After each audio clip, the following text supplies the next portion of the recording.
চাষির প্রতিশ্রুতি। অনেক বছর আগে সবুজ মাঠে ঘেরা একটি ছোট গ্রামে হরিরাম নামে এক গরিব চাষি থাকত।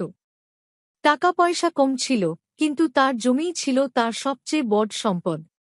প্রতিদিন ভোর হওয়ার আগেই হরি জমিতে যেত, মাথা নত করে ফিস ফিস করে বলত, তুই আমাকে খাওয়াস, আমি তোকে কোনোদিন ছেড়ে যাব না।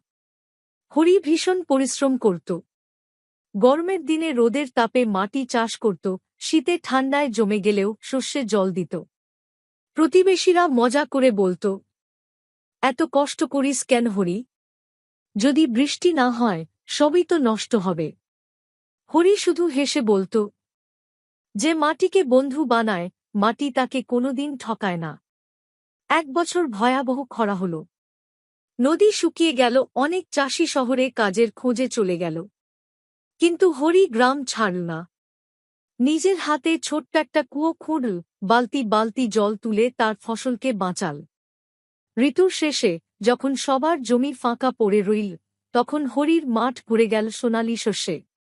গ্রামের লোকজন অবাক হয়ে জিজ্ঞেস করল, তুই পারলি কি করে? হরি হাসিমুখে তার শস্যভরা জমির দিকে তাকিয়ে বলল, চাষ শুধু কাজ নয়, এটা এক প্রতিশ্রুতি। মাটিকে যদি মায়ের মতো যত্ন করো, মাটিও তোমাকে মায়ের মতোই খাওয়াবে। সেই দিন থেকে হরি আর শুধু এক গরিব চাষি রইল না। সে গ্রামবাসীর হৃদয় হয়ে উঠল, সবাইকে শেখাল, ধৈর্য আর ভালোবাসা দিয়েই খরা মরুভূমিতেও ফসল ফলানো যায়।